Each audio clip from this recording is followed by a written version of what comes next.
Good morning. देखो मैंने centre of symmetry topic लेके आया बेटा। अभी इधर देख लो। सेंटर ऑफ सिमेट्री बोले तो मैंने लास्ट क्लास में भी एक्सप्लेन किया, मगर लास्ट क्लास में मैंने डेफिनेशन नहीं दिया आपको। सो यहाँ पर सेंटर ऑफ सिमेट्री क्या होता है बेटा? हाँ, very good. There is imaginary point से हम क्या करना, अपोजिट डायरेक्शन में जाना। जब अपने अपोजिट डायरेक्शन में जाने के बाद देयर इज क्या होना चाहिए अपोजिट डायरेक्शन में? सेम आटम्स, नहीं तो सेम ग्रुप्स रहना चाहिए। तब क्या होता है? सेंटर ऑफ सिमेट्री प्रेजेंट रहता है गिवन कंपाउंड में। सो इसका मीनिंग क्या हो गया? At the imaginary point we going from that point opposite direction, there must be needed same atoms or groups.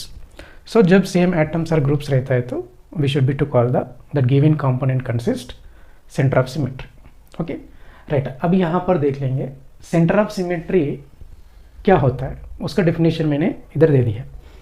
Imaginary point in the plane, imaginary point in the plane. Okay, so from we draw two lines, we draw two lines draw किया था in opposite direction. At imaginary point we draw the two lines लिखा मैंने, draw किया था। So वो कैसे draw किया था? opposite direction में draw किया है बेटा। meets like atoms are groups at equal distance. so वहाँ पर like same atom मतलब same group रहना चाहिए, और नहीं तो same atom रहना चाहिए एट equal distance पे। so एक imaginary point सोचो, यहाँ पर एक imaginary point है, तो ऊपर तरफ गया तो वहाँ पर same atom चाहिए, और नीचे तरफ गया same atom चाहिए same distance में। that is called the center of symmetry बोलते हैं। सो यहाँ पर center of symmetry is absent, ये ध्यान में रखना बेटा, very important. Center of symmetry is absent in the eclipsed form. मैंने कन्फर्मेशनल आइसोमेरिज्म में बताया था एक्लिप्स्ड फॉर्म, स्टॉगर्ड फॉर्म बोल के। तो यहाँ पर एक्लिप्स्ड फॉर्म में क्या ऑब्सेंट रहता है बेटा? Centre of symmetry is absent, ये ध्यान में रख लो। और centre of symmetry is absent in the Fischer projection. मैंने लास्ट क्लास में भी बताया था ऐसे वाला प्रोजेक्शंस को हमने क्या बोलते? फिशर प्रोजेक्शंस बोलते। ऐसे वाले को स्केलेटन स्ट्रक्चर रहता है ना, इसको फिशर प्रोजेक्शंस बोलते हैं, इसको न्यूमन प्रोजेक्शंस बोलते हैं। Okay right. So centre of symmetry is absent in the Fischer projections. इसमें हम नहीं बता सकते सेंटर ऑफ सिमेट्री, मैं बताता हूँ, उधर देख लो। Center of symmetry is present in staggered conformer, तो may be it is present किसमें? स्टॉगर्ड कन्फर्मर में बता सकते। कौन सा वाला? सेंटर ऑफ सिमेट्री को। Okay right. अभी इधर मैंने एक क्वेश्चन दिया बेटा, एसिटिलीन दिया, फ्रॉम दिस पॉइंट मैं इस तरफ गया, और फ्रॉम दिस इमेजिनरी पॉइंट इस तरफ भी गया, तो दोनों भी सेम एटम्स है। इधर हाइड्रोजन है बेटा, और यहाँ पर भी हाइड्रोजन है, ये दोनों भी सेम डिस्टेंस में रहता है, तो we have to call that given and compound consist centre of symmetry. इसमें सेंटर ऑफ सिमेट्री प्रेजेंट है बेटा। राइट। कार्बन डाइऑक्साइड देखे तो यहाँ पर इधर गया और फिर इधर गया, तो यहाँ पर से मैंने गया था इधर और इधर, there is centre of symmetry is present, क्योंकि their oxygen is present and here is also their present of oxygen, they're in the equal distance at the point of imaginary। okay, तो imaginary point से same equal distance में opposite direction में same atoms रहता है, तो we should be to call the center of symmetry। बस इतना याद रख लो। so यहाँ पर मैंने cyclic compounds में, मैंने लास्ट क्लास में भी बताया था, cyclic compound में हमने center of symmetry बता सकते हैं बेटा। तो वो कैसा बेटा? देखो यहाँ पर D है, यहाँ पर भी D है, सो सेम ग्रुप से इधर। सो एक इमेजिनरी पॉइंट से मैंने क्या किया था? दो लाइंस लिखा ऐसा, तो अपोजिट डायरेक्शन में लिखा बेटा। सो इस तरफ और इस तरफ जा रहे हैं, तो ये लो टू लाइंस क्या हो गया? सेम एटम्स तरफ जा रहे हैं। ये जो पॉइंट का इमेजिनरी पॉइंट से ऐसा जा रहे हैं, तो डी एंड डी, इधर भी डी है, तो दोनों भी सेम इक्वल डिस्टेंस में है, तो we should be to call this component consist centre of symmetry. Okay right. Come to the benzene. So मैंने कल का क्लास में बताया था, सो बेंजीन को यहाँ पर हम ड्रॉ कर सकते हैं, तो यहाँ पर प्लेन ऑफ सिमेट्री भी प्रेजेंट है, ये भी ध्यान में रख लो बेटा। कुछ भी एक कौन सा भी एक कंपोनेंट दिया समझो, वहाँ पर कंपोनेंट में मतलब एक ही सिमेट्री रहना है बोल के नहीं है, that may be to consist more than one symmetry, मतलब एलिमेंट ऑफ सिमेट्री एक कंपाउंड में एक ही रहता है करके नहीं है। If there is possible many number of symmetries, there is possibility of many number of symmetries possible there in the component।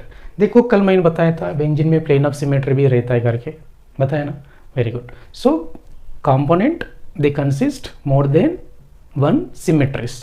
Okay, ये ध्यान में रख लो। सो यहाँ पर देखो ये इमेजिनरी लाइन है, मैं इस तरफ गया समझो और इस तरफ गया समझो, नहीं तो ऐसे ऊपर तरफ गया समझो, इस तरफ गया समझो और इधर तरफ गया समझो। So this benzene ring is also consist centre of symmetry, क्योंकि सेम डिस्टेंस में CH2 ग्रुप्स है, तो there is we have to say that benzene ring consist centre of symmetry is also there and plane of symmetry also present है। तो मैं ऐसा cut किया समझो, प्लेन ऑफ सिमेट्री भी रहता है, ठीक है ना।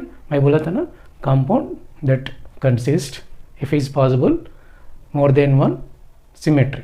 ओके, तो वी हैव टू से number of symmetries also possible रहता है, इतना याद रख लो। मतलब कंपोनेंट का अंदर अगर पॉसिबल रहता है तो more than one symmetry is possible, इतना याद रख लो। सो यहाँ पर हमने कट कर सकते क्या, दो इक्वल ऑफ कट कर सकते, मगर यहाँ पर सेंटर ऑफ सिमेट्री है क्या, नहीं है। सो सेंटर ऑफ सिमेट्री में क्या करता है, अपोजिट डायरेक्शन में जाए तो सेम ग्रुप चाहिए, तो इधर यहाँ पर तो नहीं है क्योंकि इधर लोन पेयर आया बेटा। Right, come to the this one question, eclipsed है ये, तो एक्लिप्स्ड मतलब सेम ग्रुप सेम एटम्स और एक पोजीशन पे आता है, कैसा, बैक कार्बन का और फ्रंट कार्बन का ग्रुप्स एक ही जगह पे आता है, तो there is steric strain and torsion strain ज़्यादा रहता है एक्लिप्स में। और यहाँ पर हम बात करें तो एक्लिप्स्ड फॉर्म में we should not be to explain there centre of symmetry is present है के बोल के। सो यहाँ पर सेंटर ऑफ सिमेट्री है बोल के हम नहीं बता सकते, क्योंकि यहाँ पर देयर इज एक्लिप्स्ड फॉर्म है। So same group same side आया, तो हमको क्या चाहिए, सेम ग्रुप्स अपोजिट में चाहिए ना, मगर इधर देखें तो सेम ग्रुप सेम साइड आया, तो automatically we say that there is centre of symmetry is absent in the eclipsed form. Eclipsed form में सेम ग्रुप सेम साइड आता है, हमको सेंटर ऑफ सिमेट्रिक में क्या है, सेम ग्रुप्स अपोजिट में रहना चाहिए, बराबर है ना। तो एक्लिप्स्ड में there is no centre of symmetry. यहाँ पर हम बात करें तो यहाँ पर देख लो स्टागर्ड फॉर्म है बेटा, इधर स्टागर्ड, ये स्टागर्ड फॉर्म में ग्रुप्स कैसे रहता है, स्टागर्ड फॉर्म में एंटी पोजिशन में, स्टागर्ड में एंटी रहते हैं ना बेटा, एंटी फॉर्म। सो इसमें देखें तो सेम ग्रुप्स अपोजिट डायरेक्शन में रहता है, देखें तो आपको CH3 और CH3 अपोजिट में है, और OH एंड OH अपोजिट में है, हाइड्रोजन एंड हाइड्रोजन अपोजिट में है, ठीक है ना। तो ग्रुप्स अपोजिट में है, सेम डिस्टेंस में रहता है, तो we have to say that there is consist of क्या रहेगा, centre of symmetry is present. समझ गए ना, समझ रहे ना बेटा, very good. This is Fischer projection.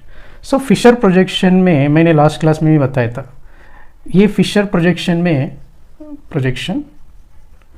ये फिशर प्रोजेक्शन में जो है ये ग्रुप्स अपोजिट में है मगर सेम डिस्टेंस में नहीं रहेगा, वो ये जो कार्बन है सो हिलते रहता है, मतलब स्टेबल में नहीं रहेगा। जैसा साइक्लिक में ये ग्रुप्स फिक्स्ड रहता है ना, वैसे इसमें ये जो कार्बन है स्टेबल में नहीं रहेगा और स्क्वायर प्लेनर जैसा नहीं रहता है, ठीक है ना। तो यहाँ पर क्या होता है, टेट्राहेड्रल स्ट्रक्चर मैनर में रहता है, तो दैट्स वाई ये जो OH ग्रुप्स अपोजिट में तो दिख रहा है, तो आप क्या करते हैं, यहाँ पर सेंटर पॉइंट लिख के, तो सर यहाँ पर अपोजिट में आए ना सर, तो we have to call that there is present of center of symmetry. तो we say that there is centre of symmetry is present sir, but there is no center of symmetry because this Fisher projection is not in the square planar structure. Fisher projection is not a square planar.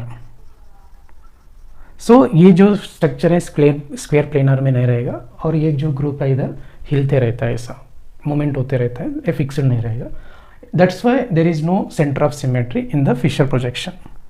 Centre of symmetry नहीं रहेगा करके याद रखना है हमेशा, किसमें बेटा, Fisher projection में। ऐसा स्केलेटन स्ट्रक्चर दिया समझो, there is no centre of symmetry, okay, फिर भी there is groups opposite direction में रहता है तो भी, ओके राइट। यहाँ पर देखे तो सर यहाँ पर प्लेन ऑफ सिमेट्री तो है सर, तो मैंने लास्ट क्लास में भी बताया था प्लेन ऑफ सिमेट्री प्रेजेंट है इधर, तो ओके राइट। सो यहाँ पर मैंने और एक क्वेश्चन दिया, तो इसमें क्या करते हैं सर, इधर सेंटर ऑफ सिमेट्री है क्या, इधर ग्रुप नहीं बेटा, तो फिशर प्रोजेक्शन में सेंटर ऑफ सिमेट्री एब्सेंट, ये फिक्स हो जाओ, क्योंकि that groups are not at fixed position, वो ग्रुप्स ऐसा हिलते रहता है एक का रेस्पेक्ट में दूसरा, और स्क्वायर प्लेनर स्ट्रक्चर में फिक्स्ड करके नहीं रहता है, वो टेट्राहेड्रल मैनर में रहता है, क्योंकि sp3 एबडेशन है।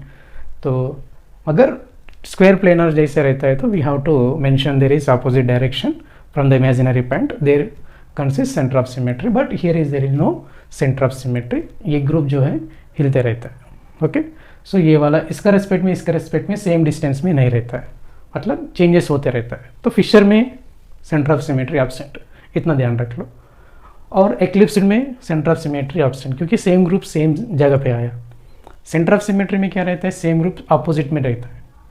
इधर क्या हो गया, सेम जगह पे आया, तो there is no centre of symmetry. Staggered में आ जाएगा सेंटर ऑफ सिमेट्री, मगर फिशर प्रोजेक्शन में बेटा नहीं आएगा, ये ध्यान में रख लो, समझ में है ना।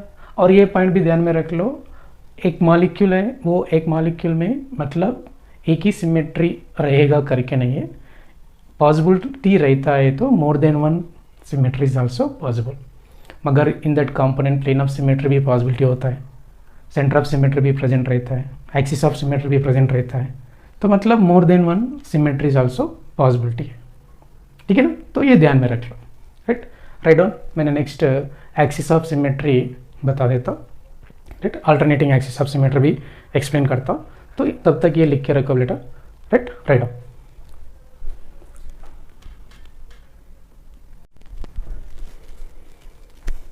राइट। एक्सिस ऑफ सिमेट्री बेटा नेक्स्ट टॉपिक मैंने इधर लेके आया, axis of symmetry. Axis of symmetry is an axis such that if one rotates the molecule by 360 degrees by upon n, the new position of molecule is superimposable with the original one। समझ गया ना, कुछ नहीं, एक axis का respect में molecule को rotate किया है, तो ये जो ओरिजिनल मॉलिक्यूल है, देखो इसको रोटेट, इधर कैमल दिख रहा है ना, कैमलाइन, ये ब्लैक पट्टी, ऐसा समझ लो। जब मैंने इसको रोटेट किया समझो, ऐसा रोटेट करने के बाद ऐसा ओरिजिनल स्ट्रक्चर जैसा दूसरा स्ट्रक्चर मिले, तो सेम ओरिजिनल स्ट्रक्चर और डुप्लीकेट स्ट्रक्चर दोनों भी सिमिलर रहता है, तो that is called the axis of symmetry. मतलब एक एक्सिस का रेस्पेक्ट में हम रोटेट किया है तो सिमिलर स्ट्रक्चर्स आता है, तो that is we have to call the axis of symmetry. देखो मैंने आपका सामने क्वेश्चन दिया, इट इज़ 1,2 डाइक्लोरोइथिलीन। जब मैं ये एक्सिस का रेस्पेक्ट में, इधर एक एक्सिस है, इसका रेस्पेक्ट में मैंने ऐसे रोटेट किया समझो, ऐसा रोटेट किया समझो। जब मैंने 180 डिग्री से रोटेट किया ये मॉलिक्यूल को, तब मुझे मिला है ये स्ट्रक्चर। ऐसा रोटेट किया समझो, ऐसा, हाँ, ऐसा रोटेट करने के बाद 180 डिग्री में मुझे ये स्ट्रक्चर आया। तो ये जो स्ट्रक्चर और ये जो स्ट्रक्चर बहुत सुपर इम्पोजेबल, मैंने इसको निकाल के ऐसा चिपकाया समझो, सेम स्ट्रक्चर हो जाएगा ना। सुपर इम्पोजेबल वही है ना, हाईलाइटर लिख के मिरर का सामने रखे तो सुपर इम्पोजेबल होगा। इधर भी वैसा है, एक्सिस का रेस्पेक्ट में रोटेट करने के बाद, हाँ, कुछ डिग्री रोटेट करने के बाद जब सिमिलर स्ट्रक्चर आया समझो, that component consist axis of symmetry.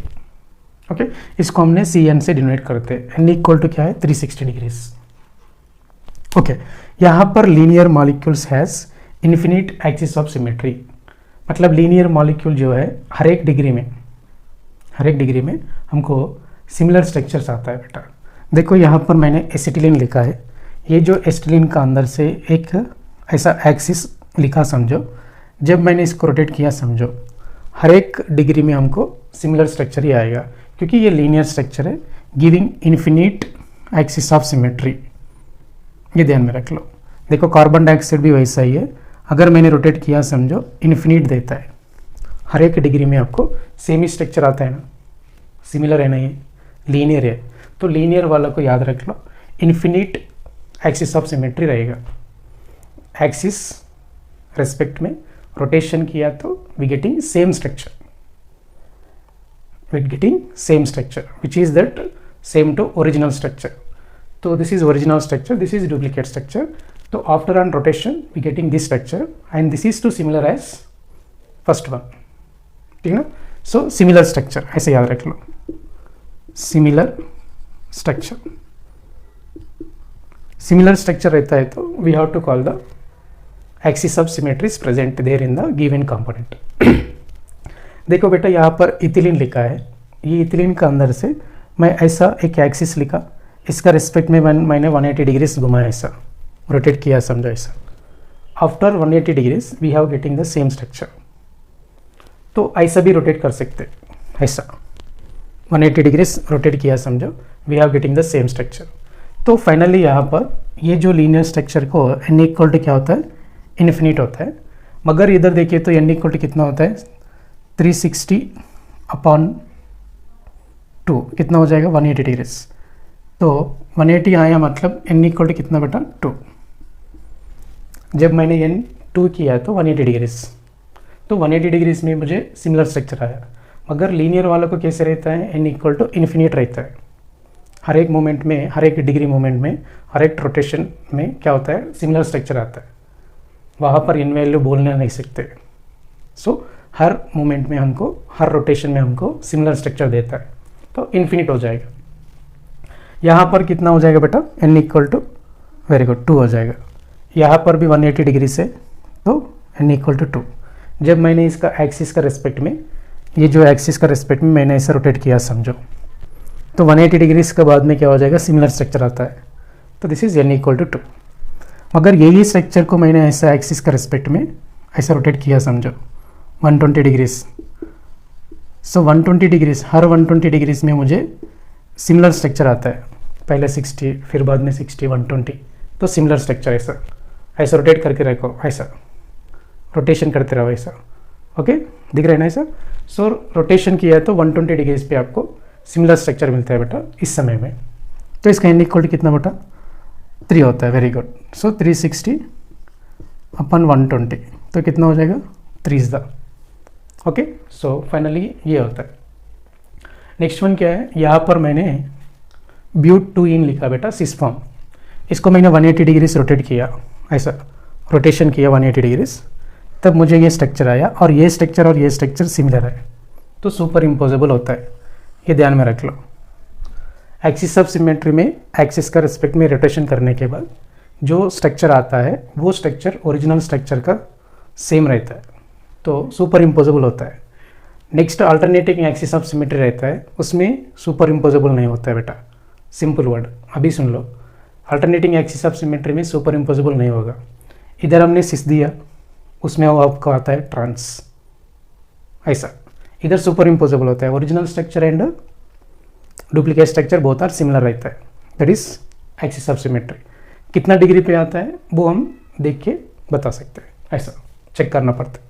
तो इसमें 180 डिग्री में सेम आता है, इसमें 180 डिग्रीज में सेम, इसमें 120 में सेम, ऐसा। एक इसको 60 डिग्री आके लेके आओ, आपका सामने तरफ आएगा, और इधर लेके आओ 60, 120। हर 120 डिग्री से 120 डिग्री में आपको क्या आता है, सिमिलर स्ट्रक्चर आता है, लाइक दिस वन। ओके, यहाँ पर n इक्वल टू कितना हो गया बेटा, 2 हो गया। 180 डिग्रीज में सेम आया, रोटेशन किया तो ऐसा, रोटेट करने के बाद, ठीक है। फाइनली यहाँ पर एक्सिस ऑफ सिमेट्री, इसका मीनिंग क्या है, मॉलिक्यूल को रोटेशन करना है विथ रेस्पेक्ट द एक्सिस। तो 360 डिग्रीज में आप कितना भी डिग्रीज घुमाए समझो, अगर सिमिलर स्ट्रक्चर आने तक अगर घुमाए समझो, तब उस मॉलिक्यूल में एक्सिस ऑफ सिमेट्री है बोल के बता देना। मतलब वो जो नया स्ट्रक्चर आया, वो नया स्ट्रक्चर और original structure both are similar होना है, सुपर इम्पोजेबल भी होना है। समझ गए ना, राइट। ये लिख के रखो बेटा। Next alternating axis of symmetry बताता हूँ, इतना याद रख लो। उसका और इसका डिफरेंट क्या है बोल तो, इसमें सुपर इम्पोजेबल होता है, like the I letter, mirror में आई लेटर दिखता है ना, सेम चिपकाए तो आई पेस्ट हो जाएगा, वैसा सुपर इम्पोजेबल। वहाँ पर क्या है, नॉन सुपर इम्पोजेबल। मतलब इधर सिस दिया तो उधर अल्टरनेटिंग क्या होता है, ट्रांस आता है, बस इतना ही है, ठीक है ना। तो ये लिख के रख लो, राइट। राइट बेटा, मैंने और एक टॉपिक लेके आया, that is alternate axis of symmetry. तो इसको डिनोट करना बेटा, SN से डिनोट करना।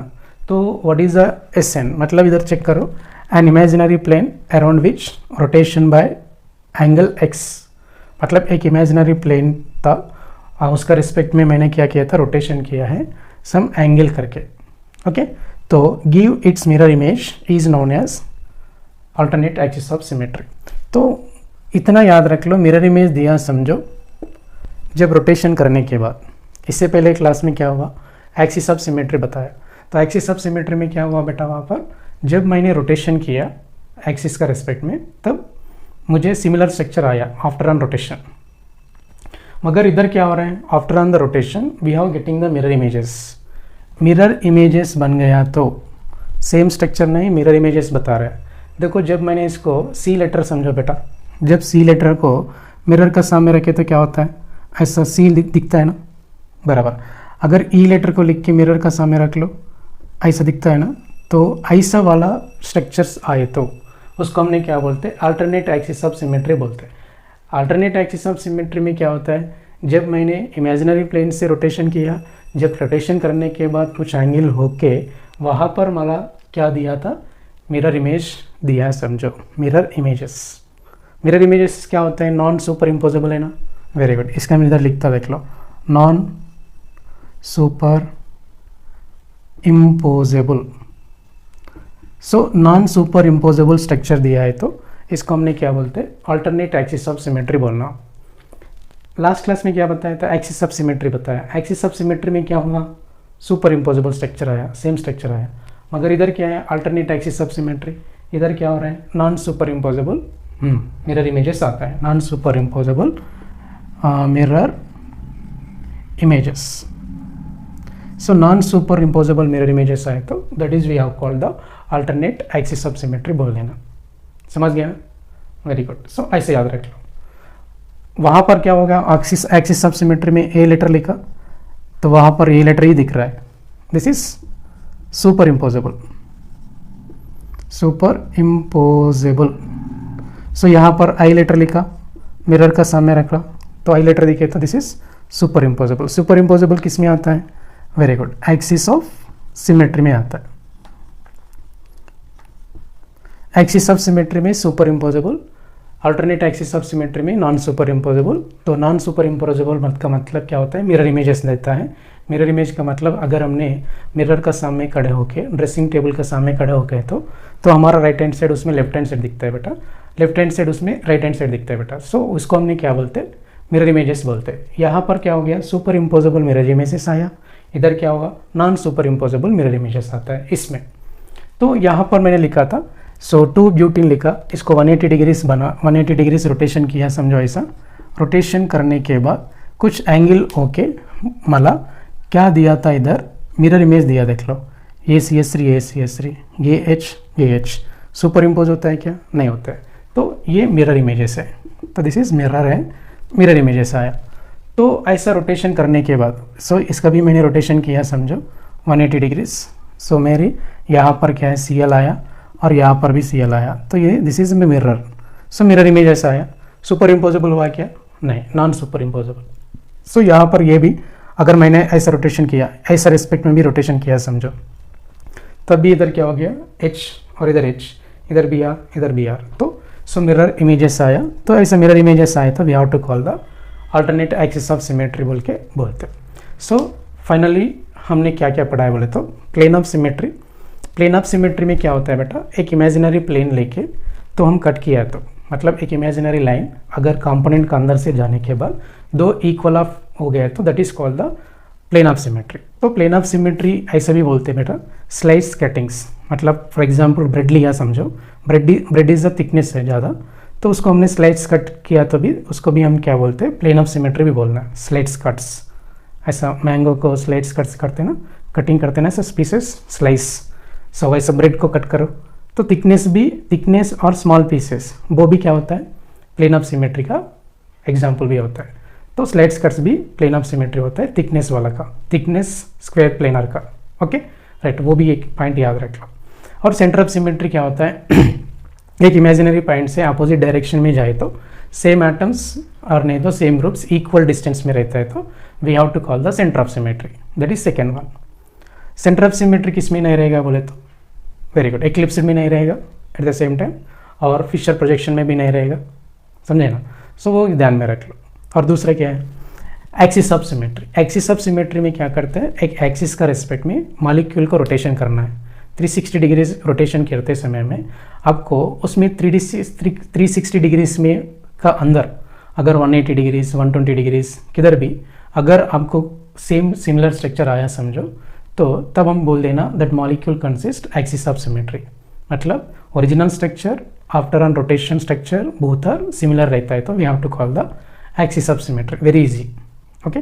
और एक्सिस ऑफ सिमेट्री कैसे रहता है लीनियर वाला को, तो इन्फिनिट रहता है, हर एक डिग्री रोटेशन में क्या होता है सिमिलर स्ट्रक्चर आता है तो इन्फिनिट बोल देना, लीनियर वाले को।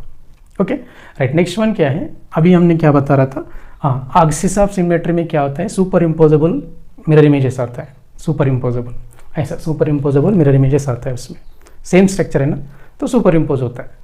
तो यहाँ पर अल्टरनेटिंग एक्सिस ऑफ सिमेट्री में क्या होता है, there is rotation around the axis और प्लेन, और we have getting the mirror images which that mirror images non superimposable mirror images, मतलब ऐसा मिरर इमेज क्या होता है, सुपर इम्पोजेबल नहीं हुआ था, इधर non superimposable mirror image दिए, तो we have to call the alternate axis of symmetry. So इतना डेफिनेशन याद रख लो, तो मैं आगे और दूसरा टॉपिक बताता, वो टॉपिक में हम क्या पढ़ाएंगे बोले तो मॉलिक्यूल ऑप्टिकली एक्टिव होगा क्या नहीं होगा वो बताएंगे।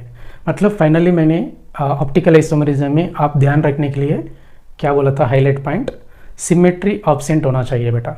सिमेट्री मतलब देखो, plane of symmetry POS, COS, axis of symmetry AOS, alternate axis of symmetry AAOS।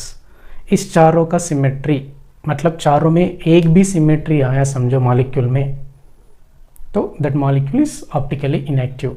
तो फाइनली सिमेट्री ऑब्सेंट रहना, सिमेट्री शो नहीं करना, जो मॉलिक्यूल सिमेट्री शो नहीं करता है ना, that molecule is the optically active, ठीक है ना। सो मैंने आगे वो कंडीशंस क्या रहता है ऑप्टिकल एक्टिव के लिए, फर्स्ट कंडीशन बोला था ऑब्सेंट ऑफ सिमेट्री। तो नेक्स्ट मैंने नेक्स्ट क्लास में वो बताएंगे, how to find out optically active, ठीक है ना, कंपोनेंट्स, मतलब ऑप्टिकली एक्टिव और ऑप्टिकली इनएक्टिव कैसे बताना करके मैं नेक्स्ट क्लास में बताता हूँ, तो ये लिख के रख लो। Okay right on.